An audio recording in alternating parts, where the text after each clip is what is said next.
देखो बच्चों, अब हम अपना ये लेसन पढ़ेंगे आपकी हिंदी का, मेरे सपनों का भारत। है ना, 12th क्लास में आप लोगों को बहुत ही अच्छा वर्णन व्याख्या करना आना चाहिए।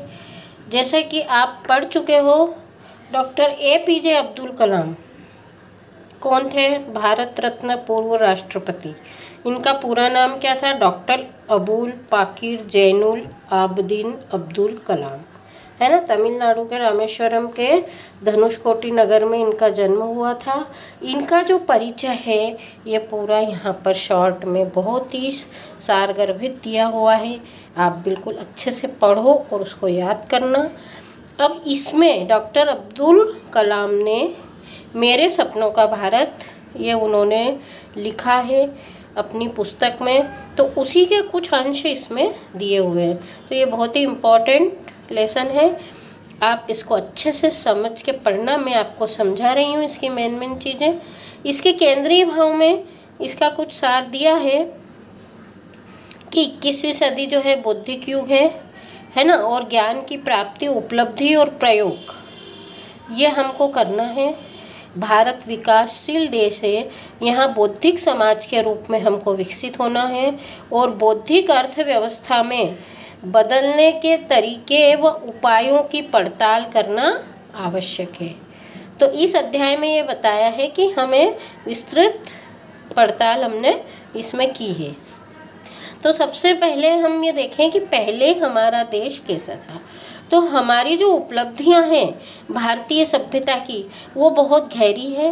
पिछली सहस्राब्दी में हमारा जो देश था उसमें कई धर्मों के संत, दार्शनिक, कवि, वैज्ञानिक, खगोलविद और गणितज्ञ, इन सब के प्रेरणास्पद योगदान से हमारा देश जो है निरंतर उन्नति करता आ रहा है और बौद्धिक पुनर्जागरण की प्रक्रिया निरंतर चलती रही है।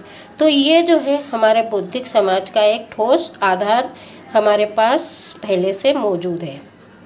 अब शिक्षा के क्षेत्र में यदि हम देखें तो भारत पहले भी बहुत उन्नत था। जैसे तक्षशिला और नालंदा, ये आपने भी नाम सुना होगा, हमारे प्राचीन विश्वविद्यालय थे, जहाँ पर कि न केवल भारत के बल्कि दूर दूर देशों के जैसे कि बेबीलोन, ग्रीस, सीरिया आदि क्या पढ़ने आते थे यहाँ पर? भाषा, व्याकरण, दर्शन, औषधि, सर्जरी, धनुर्विद्या, अकाउंट्स, वाणिज्य, भविष्य विज्ञान, दस्तावेजीकरण, तंत्र विद्या, संगीत, नृत्य, है ना, और छिपे हुए खजानों को खोजने की विद्या। यहाँ पर इस तरह की विद्याएं भारत में पहले सिखाई जाती थी।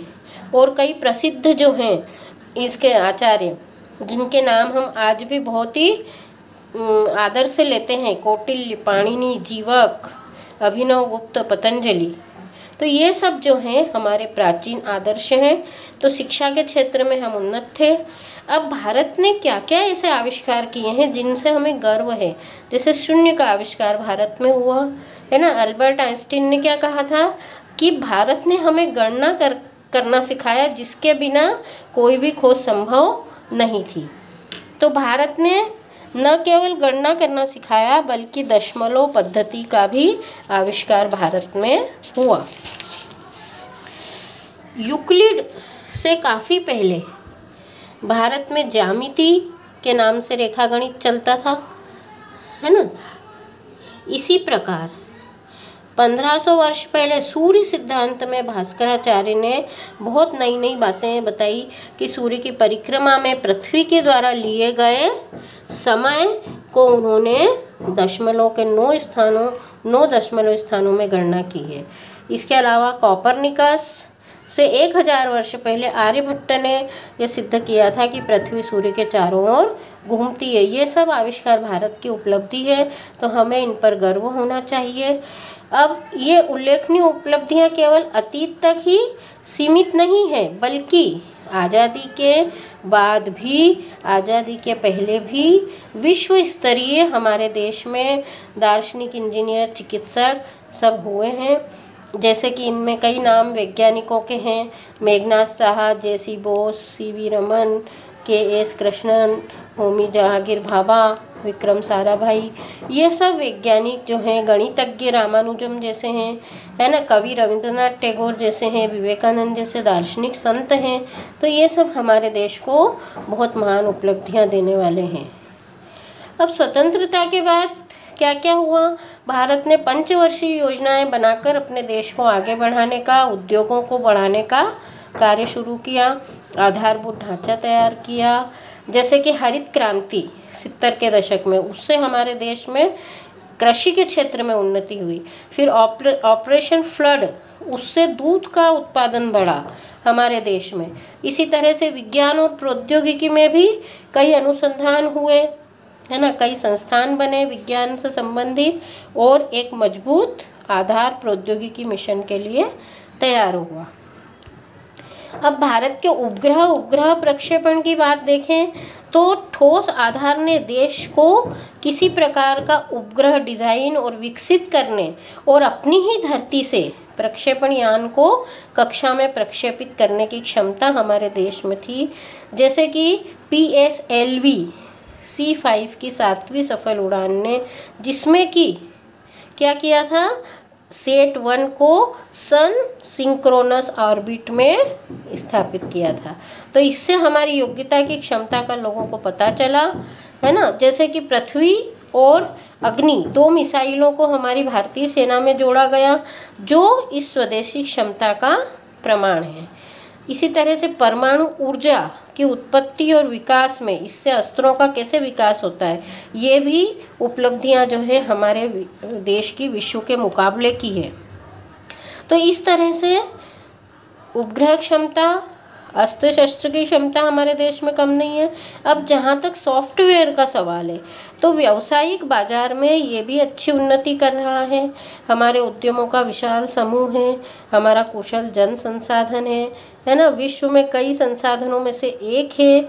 आर्थिक विकास में भारत के वैज्ञानिकों और उद्यमियों का बहुत बड़ा योगदान है ना। शिक्षित जो जनशक्ति है, उन्होंने बौद्धिक कर्मियों की विशाल संख्या तैयार की है, जिससे हम विकसित देश में सक्षम हो गए हैं आने में। अब कुछ ऐसी संपदाएं और लाभ है जिनका विश्व के कुछ देश गर्व से दावा करते हैं, है ना। जैसे कि बौद्धिक समाज में हमारा जो विश्व के साथ भारत जो है कदम से कदम बढ़ा रहा है, उसमें समन्वित ज्ञान शक्ति और धन का स्रोत, ये दोनों ही हमारे देश में होगा। यही समय है जब भारत खुद को एक बौद्धिक शक्ति में बदलने और फिर अगले 2 दशकों के भीतर एक विकसित देश बनने के लिए इस अवसर का लाभ उठा सकता है।